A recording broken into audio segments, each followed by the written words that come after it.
جس پاکیزہ وجود سے، جس ذات ستودہ صفات سے، جس مبارک ہستی سے ہم عشق اور محبت کا دعویٰ کرتے ہیں، ہمارا فخر یہ ہے کہ وہ خدا کا بھی محبوب ہے۔ عزتوں کی یہ بسطت کہ خدا اور رب ذوالمنن کا بھی وہ محبوب ہے۔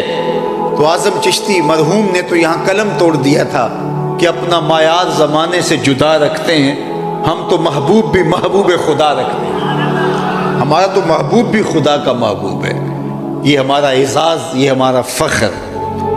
اچھا، دنیا کی محبتیں توڑتی ہیں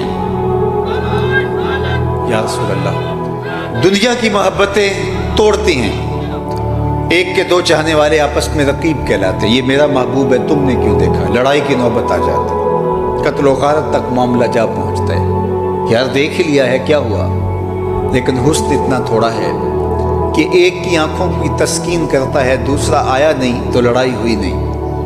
حسن محدود ہے، محدود حسن میں دوسرے کی شرکت جو ہے وہ گوارا نہیں ہے، لہٰذا ایک کے دو چاہنے والے آپس میں رقیب ہوتے ہیں، چاہے وہ اقتدار کی کرسی ہو، اسی لیے تو الیکشن لڑے جاتے ہیں، چاہے وہ منصب و جاہ ہو، چاہے وہ لب و رخسار اور زلف کی محبت میں الجھے ہوئے لوگ ہوں، ایک کے دو چاہنے والے آپس میں رقیب ہوتے ہیں، لیکن جس الفت کی کہانی ہم چھیڑے بیٹھے ہیں، ایک کے چاہنے والے لاکھوں نہیں کروڑوں آپس میں حبیب کہلاتے ہیں۔ جس آقا و مولا سے میں پیار کرتا ہوں، میں آپ کو بھی دعوت دینے آیا ہوں، آؤ جھوم کے اس آقا کا نام لو، اس سے پیار کرو۔ اللہ اکبر۔ یہ محبت ہمیں وحدت کی لڑی میں پروتی ہے، وہ ناقص ہے محبت جو تقسیم کرتی ہے۔ یہ بات ذہن میں رکھیے گا، حضور کے نام پہ اگر ہم جڑنے کی بجائے متفرق ہوں گے تو پھر ہماری محبت ناقص ہے، محبت ابھی ہماری اس مرتبے پہ نہیں پہنچی۔ یہ تو امت کی وحدت کی ضمانت ہے، یہ تو جوڑتی ہے، اور ہم اپنی تنظیم کا بت لیے بیٹھے ہوں، شخصیت کا بت لیے بیٹھے ہوں، اپنی آرزوؤں کی پرستش کر رہے ہوں، اور اوپر نام ہم اس ذات ستودہ صفات کا رکھا ہوا ہو، تو پھر لڑائی بھی ہوگی، ایک دوسرے کے جبے بھی نوچیں گے، پگڑیاں بھی پھاڑیں گے، اور ایک دوسرے کے خلاف مقاومت اور مخالفت بھی ہوگی۔ لیکن اگر ہماری محبت کا مرکز، ہماری خواہشات نہیں ہیں، ذات رسالت مآب صلی اللہ علیہ وآلہ وسلم ہے، تو پھر حضور سے محبت کرنے والا ہر شخص ہمیں محبوب دکھائی دے گا، اس لیے کہ یہ محبت انسانوں کو توڑتی نہیں بلکہ یہ محبت انسانوں کو جوڑتی ہے۔ کیوں گلے صد برگ مارا بو یکیست، او کے جانے ای نظاموں او یکیست، مست چشم ساکیے بتہاستیں، در جہاں مثل مو می ناستیں، ہزاروں قومیں وجود میں آئیں، دہر میں خشک و تر کے رشتے سے، ہم نے بنیاد دوستی رکھی یاد خیر البشر کے رشتے سے۔ اور میں اگر اپنی گفتگو کو زیادہ طوالت نہ دوں اور اختصار کے ساتھ منزل کی طرف لے جانا چاہوں تو مجھے محبت کے تقاضوں پر بحث کیے بغیر اپنی گفتگو نہیں چھوڑنی چاہیے، اور وہ یہ کہ بندہ جس سے محبت کرتا ہے اس کی تعظیم کرتا ہے۔ یہ نہیں ہو سکتا کہ محبوب کی تعظیم اور عزت دل میں نہ ہو اور دعوی محبت ہو، وہ دعویٰ خام ہے، وہ دعویٰ پختہ نہیں ہے جو تعظیم سے جڑا ہوا نہیں ہے۔ تو میں اور آپ اگر حضور ختمی المرتبت صلی اللہ علیہ وآلہ وسلم کے ساتھ رشتہ محبت استوار کیے ہوئے ہیں تو پھر ہم دیکھیں کہ ان کی تعظیم ہماری روحوں پہ لکھی ہے یا کہ ہمارے رویے بے باک ہیں، بلکہ حضور علیہ السلام سے جڑی ہوئی چیزوں کی تعظیم بھی ہمارے اوپر لازم ہوگی۔ کل منسوب الی محبوب محبوب، ہر شے جو محبوب سے منسوب ہوتی ہے عاشق کو تو وہ بھی اچھی لگتی ہے۔ پائے سگ بوسیدہ مجنو، خلق گفتہ اینچے سود، گفت این سگ گاہے گاہے کوئے لیلا رفتہ بود۔ کسی نے مجنو کو دیکھا کتے کے پاؤں چوم رہے، کہا انسان ہو کے کتے کے پاؤں چوم رہے ہو؟ کہا تم نہیں جانتے یہ کتا کبھی کبھی لیلا کی گلی سے گزرتا ہے۔ یار جو کتا یار کے کوچے سے گزرے وہ تو اس قابل ہو جائے کہ اس کے پاؤں چومے جائیں، پھر کوچہ حبیب کا اپنا عالم کیا ہوگا۔ تو نسبتوں کا بھی احترام کیا جاتا ہے۔ حضرت ابو ہریرہ رضی اللہ تعالیٰ عنہ نے ساری زندگی کمان کو بغیر وضو ہاتھ نہیں لگایا۔ تو کسی نے کہا ابو ہریرہ یہ کمان ہے اور یہ ہندوستان سے بن کے آئی ہے، یہ دور رسالت مآب میں نہیں تھی، بعد میں کسی نے بنائی اور وہاں سے اس لوہے کی بنی ہوئی کمان یہ تمہارے سامنے ہے اور تم اس کو بھی بے وضو ہاتھ نہیں لگاؤ گے۔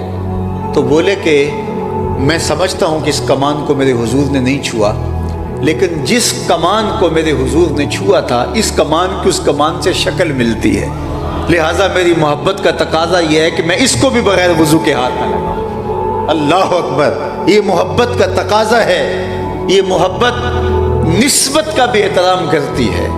اللہ اکبر، محبت احترام سکھاتی ہے، تعظیم سکھاتی ہے۔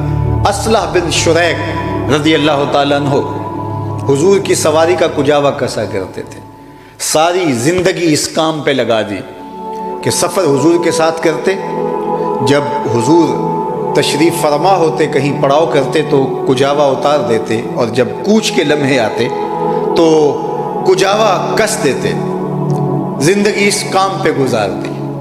بعض لوگ تھوڑی سی صلاحیت ہو جائے تو ان کو کچھ بڑے اچھے کام بھی اچھے نہیں لگتے، وہ کہتے ہیں میں مسجد میں بیٹھ کے بچے پڑھاؤں، میں جو ہے وہ بیٹھ کر کے جو ہے وہ یسرنا القرآن پڑھاؤں، ساری زندگی میری گزر گئی ہے، مجھے آگے بڑھنا چاہیے۔ صاحب ضرور بڑھیے گا، لیکن اگر آپ کی ڈیوٹی یہاں لگ گئی ہے، مسجد کے گیٹ پر کھڑے ہو کے صفائی کرنے کی ڈیوٹی بھی لگ گئی، اس کو چھوٹی نہ سمجھیں۔ ساری زندگی گزار دی انہوں نے نسبتوں کی تکریم کرتے ہوئے، اور اصلح بن شریک رضی اللہ تعالی عنہ کیا کرتے ہیں کہ حضور کی سواری کا کجاوا کستے ہیں، اسی غرض سے پورا سفر ساتھ کرتے ہیں۔ ایک دن وہ رات کو سوئے تو انہیں غسل کی حاجت ہو گئی، صبح کا وقت ہوا، قافلے کے کوچ کے لمحے آئے تو سوچا کہ اگر میں غسل کرنے لگا تو سخت سردی ہے، ٹھنڈے پانی سے بیماری پہ پیدا ہو جانے کا غالب گمان ہے۔ تو ایک انصاری صحابی کو بلایا، کہا کہ آج حضور کی سواری کا کجاوا تم کس دو، اور خود کہیں سے لکڑیاں اکٹھی کر کے لائے، پانی گرم کیا اور غسل کرنے لگے۔ خیر قافلہ کوچ کر گیا، حضور علیہ السلام تشریف فرما ہوئے سواری پہ، اور قافلہ جب چل پڑا تو یہ بعد میں غسل کر کے اپنی سواری پہ بیٹھے اور سواری کو تیز دوڑاتے ہوئے قافلے کے ساتھ شامل ہوئے۔ جو ہی ان کی سواری حضور علیہ السلام کی سواری کے قریب آئی، اللہ اکبر، میں یہ نہیں کہتا کہ مقابل آئی، وہ کسی نے کہہ دیا کہ مقابل آئی، میں کہتا ہوں مقابل نہیں، کون ہوتا ہے کہ مقابل کا لفظ بولنے والا ہے۔ ایک صحابی کہتے ہیں کہ حضور نے ایسے انگلی سے اشارے کر کے بتایا، پھر کہا کہ میں تمہیں بتانے کے لیے کہہ رہا ہوں کہ ایسے، ورنہ میری انگلیاں حضور کی انگلیوں سے چھوٹی ہیں۔ اللہ اکبر۔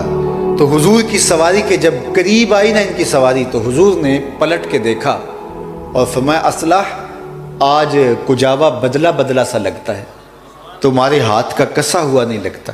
عرض کی حضور میں نے کسا بھی نہیں، یہ تو فلاں انصاری نے کسا ہے۔ تو کہا تم نے کیوں نہیں کسا؟ عرض کی حضور میرا غسل نہیں تھا اور میں نے گوارا نہیں کیا جن لکڑیوں نے آپ کے بدن کو چھونا ہے ان کو بھی بغیر وضو کے ہاتھ لگاؤں۔ تو محبت احترام مانگتی ہے۔ اچھا اگر آپ کی توجہ ہو تو محبت تقاضا کرتی ہے تعمیل کا، عمل کا، جو جس سے محبت کرتا ہے اس کی اطاعت کرتا ہے، یہ ضابطہ ہے۔ ایسا نہیں ہے کہ آپ کسی سے ٹوٹ کے محبت کریں لیکن اس کی بات ایک نہ مانیں۔ محبت متقاضی ہے کہ محبوب کی ہر بات کو مانا جائے۔ محبوب کی بات اور محبوب کا حکم یہ تو بڑی بلند چیز ہے، محبوب کی منشا کو محبت سمجھتی، یہ محبت کا تیور ہے، محبت کا انداز ہے کہ وہ محبوب کی منشا کو اشارہ ابرو سے سمجھ لیتی۔ اس کی مثال آپ کے سامنے رکھوں گا کہ مدینہ المنورہ کی ایک گلی سے حضور علیہ السلام گزر رہے تھے اور ایک ایسا گھر تعمیر ہو رہا تھا جس طرح کی طرز تعمیر حضور کو پسند نہیں تھی۔ گزرتے پوچھا یہ مکان کس کا ہے؟ کسی نے کہا فلاں انصاری کا۔ حضور گزر گئے، کچھ نہیں کہا۔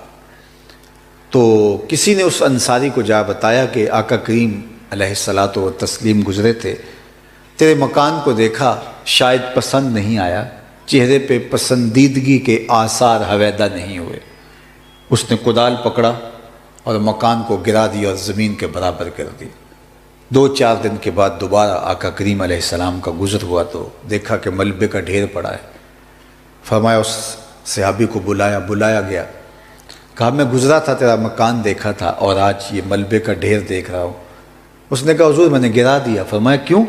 عرض کی سنا تھا آپ کو پسند نہیں، سنا تھا آپ کو پسند نہیں۔ میں اور آپ دیکھیں ہمارا کیا کیا حضور کو پسند نہیں، سر سے لے کر پاؤں تک، عقیقے سے لے کر ولیمے تک، کاروبار سے لے کے انداز سیاست تک، گھریلو زندگی سے لے کر کے اپنے معاملات حیات تک، ہم دیکھیں ہمارا کیا کیا حضور کو پسند نہیں۔ میرے استاد فرمایا کرتے تھے یہ نہ ہو کہ لوگ تمہیں پوچھیں تم کون ہوتے اور تم کہو کہ ہاں ہم مسلمان ہوتے ہیں، یہ دیکھو مذہب کے خانے میں اسلام لکھا ہے۔ آپ فرمایا کرتے تھے صاحب کسی کو پوچھنا نہ پڑے، تمہیں بتانے کی نوبت نہ آئے، تم دور سے آ رہے ہو، لوگ پہچان کے کہیں وہ دیکھو حضور کا غلام آ رہا ہے۔ نور آنکھوں میں تو چہروں پہ اجالے ہوں گے، مصطفیٰ والوں کے انداز نرالے، دور سے پہچانا جائے حضور کا غلام ہے۔ لیکن میں ایک اور بات کہتا ہوں اور وہ یہ کہ تم دور سے آ رہے ہو تو پہچانے جاؤ حضور کے غلام ہو، لیکن قریب آؤ تو پھر بھی پتہ چلے حضور کے غلام ہو۔ یہ نہ ہو کہ دور سے تو پتہ لگے یہ عاشق رسول آ رہا ہے، دور سے آؤ تو پتہ چلے یہ غلام رسول آ رہا ہے، یہ بڑا پکا مسلمان آ رہا ہے، لیکن تمہارے کوئی نیڑے ہو کے دیکھے، تم اس سے کاروبار کر کے دیکھو، اور کسی سے رشتہ داری ہو جائے، کسی سے قرض لے لو، پھر پتہ چلے کہ دور دور سے تو اچھا مسلمان لگتا تھا، رشتہ داری کر کے دیکھا یہ تو کچھ اور نکلا، کاروبار کر کے دیکھا، ادھار دے کے دیکھا، دور سے تو بڑا عاشق رسول لگتا تھا، لیکن نیڑے ہو کر دیکھا تو یہ تو کچھ اور نکلا، اس کے لہجے میں یوں تو برف تھی لیکن جو چھو کے دیکھا تو ہاتھ چل گئے۔ تو یہ نہیں کہ تم دور سے اچھے دکھائی دو اور جب قریب آؤ تو تم موذی لگو، نہیں، تم دور سے بھی اچھے دکھائی دو اور جب کوئی تمہارے نیڑے آئے تو تمہارے دامن سے پھوٹتی مہک سے اس کے مشام ہستی معطر ہوتے چلے جائیں۔ تمہارے سے رشتہ داری کر کے دیکھے، کاروباری سانجھ کر کے دیکھے تو پتہ چلے کہ عاشق رسول یہ ہوا کرتے ہیں اور حضور کے غلاموں کے یہ تیور ہوا کرتے ہیں۔ تو آؤ حضور علیہ السلام کی محبت، حضور کا پیار اپنی روحوں میں جذب کر لو اور ان کے بتائے ہوئے طریقے حیات کے مطابق زندگی بسر کر